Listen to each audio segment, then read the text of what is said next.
Good morning, everybody. We are going to get started here in just a minute, give folks a chance to get online and hopefully get connected.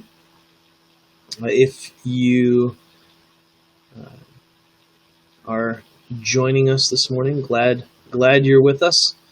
This is not taking the place of the Acts 13 missional community tonight, but this is a time that I'm kind of specifically doing for Peace Presbyterian in Flint, and so each Sunday morning we're gonna go live for a few minutes and spend some time looking at the scriptures together during this little stay-at-home order or what have you. So we are hanging in. I hope everybody else out there is hanging in. You can see my fancy hat because the quarantine hair is a significant issue these days. There's just nothing I can do about it, and have yet to find a black market barber, which probably isn't the best idea anyway, right? Because we are to be staying home and staying safe, and so I hope all of you are doing that as well. We are beginning a new series here, the Acts 13 Network, this week, called Songs and Sayings, Words for the Journey. As we go through our lives, as we walk through this journey that we are all on, we tend to need two things. We need songs, and we need wisdom. And the scriptures, they give us both, right? They give us songs and words of wisdom. And the songs are called Psalms, and the wisdom is called Proverbs. And we have both of those sitting before us in our scriptures. And so over the next number of weeks, we are going to walk through a variety of Psalms. We're going to walk through a number of Proverbs, and hopefully this will add to the color of our journey that we're walking through. The scriptures speak to both head and heart, and so we need both song and wisdom, right? We need songs and sayings. We need them both because they hit us somewhere in different places. The songs, the music of our family, of our heritage, of our faith, hits us in our heart. And the wisdom, which is, knowledge applied, hits our head. And both help us to live this life in a more color-rich kind of way, right? Where we're able to go through this world, not just looking for black and white, but we're able to see the whole spectrum of the world and of this life. So we are starting this morning in Psalms chapter 1. So Psalm 1, the first song. And this first psalm, really the first two psalms, Psalm 1 and Psalm 2, they kind of set the stage for the whole songbook, because that's really what the book of Psalms is.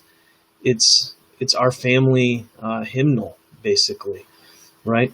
And so these first two psalms, they set the stage. Psalm 1 is about the individual, and then Psalm 2 is about the corporate. It's about the nations. And we'll get to Psalm 2 in a couple of weeks.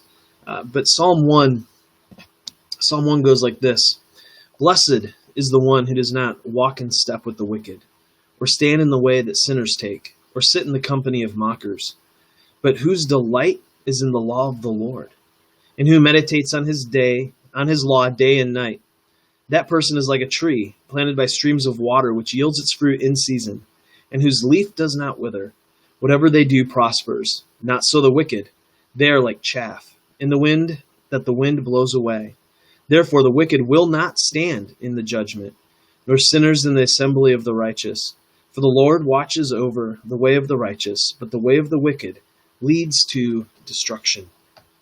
So, this is the song that really sets the stage for the whole thing. Like any good album, right? I love albums that tell a story. I love it when you can listen to the first song on an album and it takes you somewhere as you listen to it, and you're not left in the same place as you were at the beginning.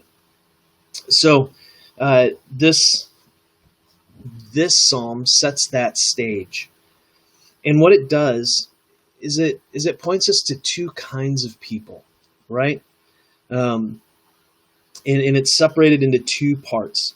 Verses 1 through 3 describe one kind of person.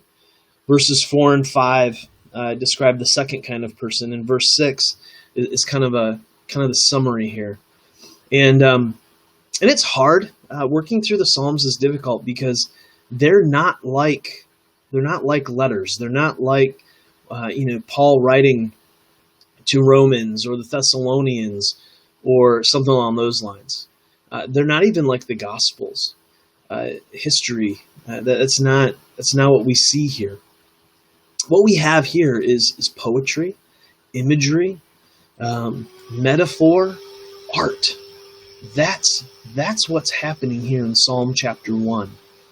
And so we have to be careful, right? We don't want to overstate what is happening here in Psalm 1. We don't want to overstate anything that we read in the Psalms. We also don't want to understate them. We want to understand that this is poetry. These are songs. These are meant to evoke powerful emotions in us. Now, some of you may have grown up like I did as I started getting serious about my faith in college, in the kind of evangelical subculture where heart, emotion, feelings are things that are all set aside, things that are not of value, things that are less than important. Well, the scriptures say that no, our feelings, our emotions, the heart is important and does have great value, and God does care about how we feel and where our feeling comes from.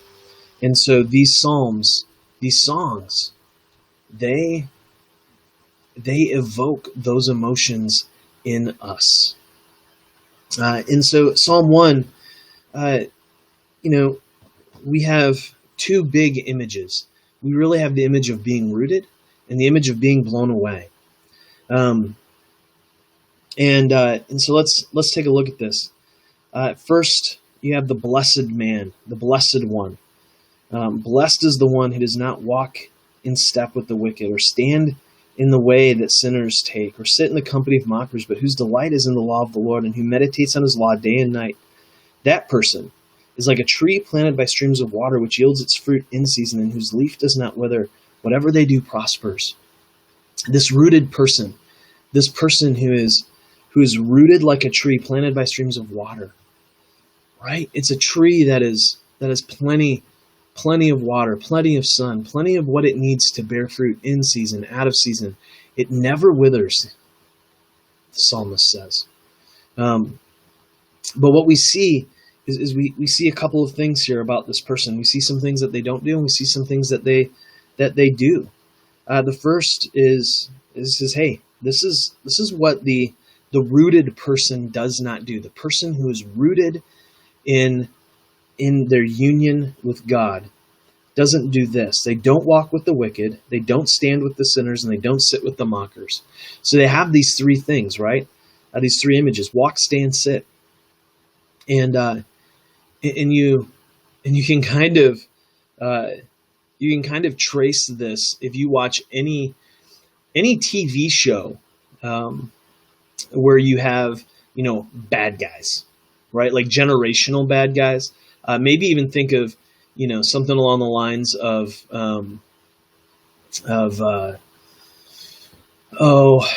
any of the mob movies, right? And what do you have? You have the the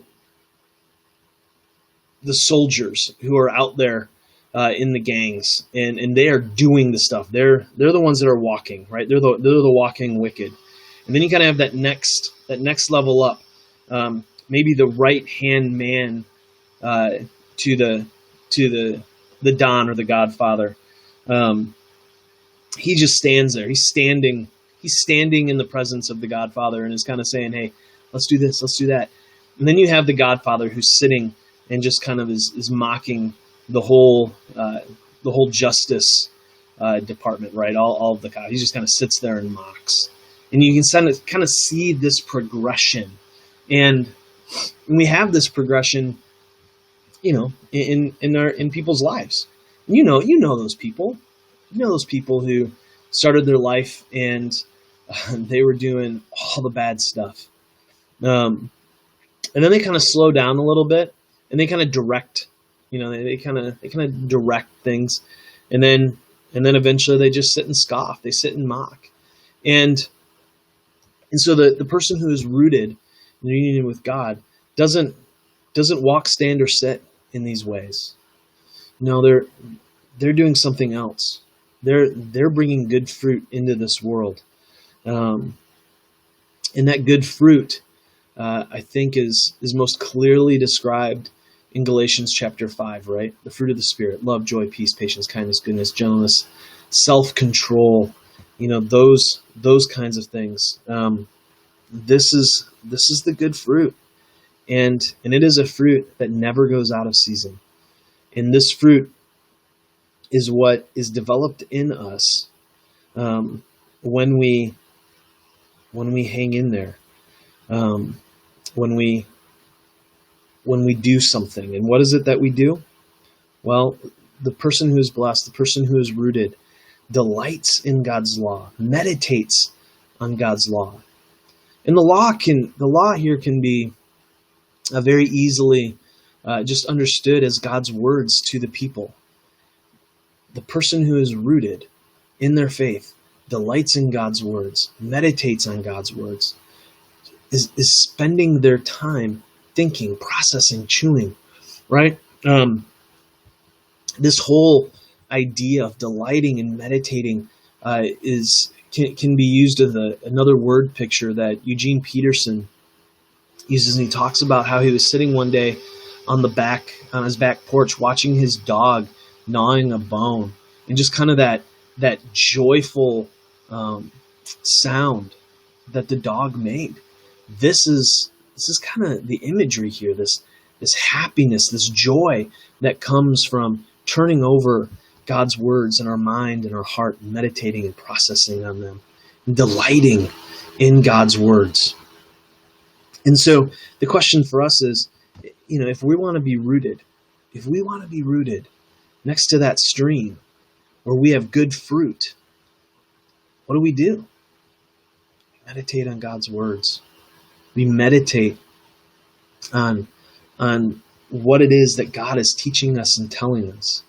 Now, you get into John chapter 1, and it's interesting because he says that the Logos, the Word, has moved into the neighborhood, has taken on flesh.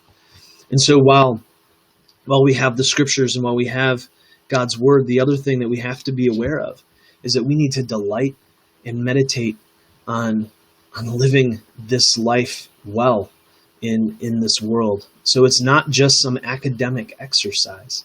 If meditating and delighting in God's Word does not push us into bearing fruit, into living lives that are described by the fruit of the Spirit that we see in Galatians chapter 5, then we have to ask ourselves, what are we doing?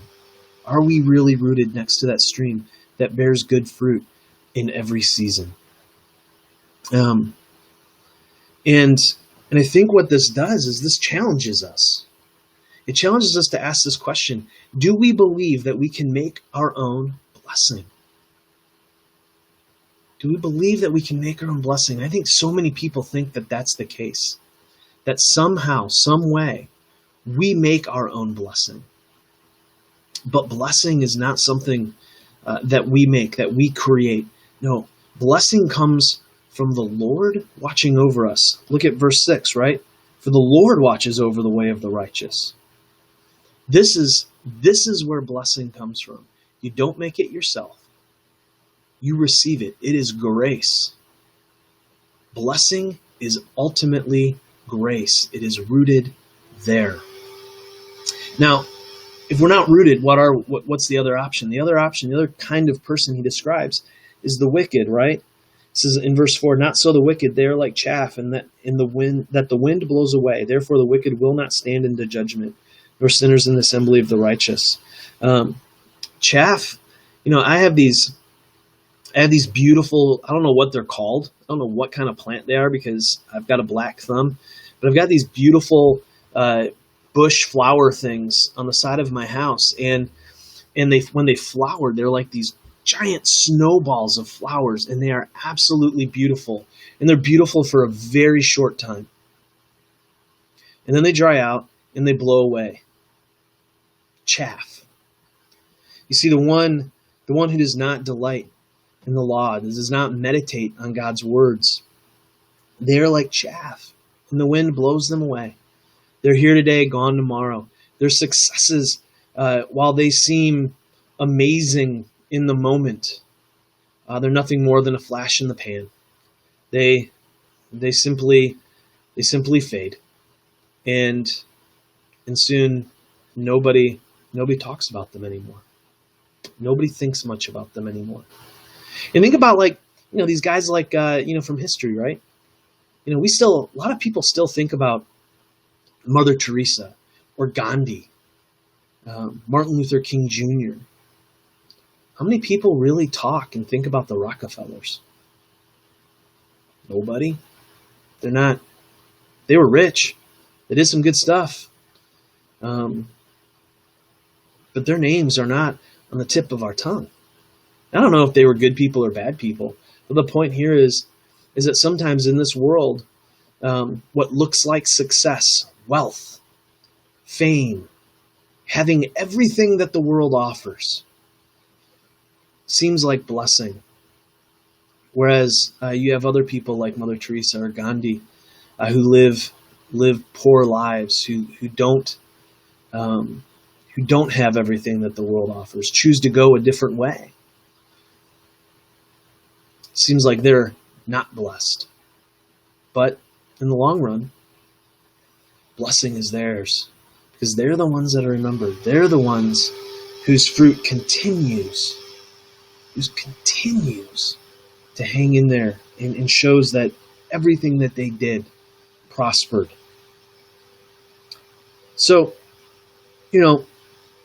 my challenge for you this week is to root yourself in righteousness. And how do you do that?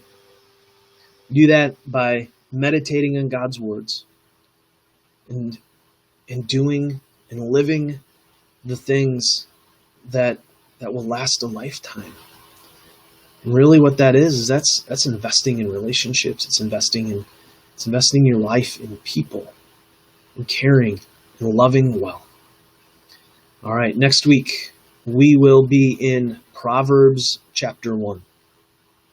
So I hope that you will join us then. You can encourage you to follow me on Twitter at Daniel M. Rose, or also subscribe to my blog and podcast if you want some other stuff throughout the week. You can do so at danielmrose.com. And just subscribe there, drop your email address, and it comes right in your inbox. But again, I hope you guys are doing well, and I will see you next week.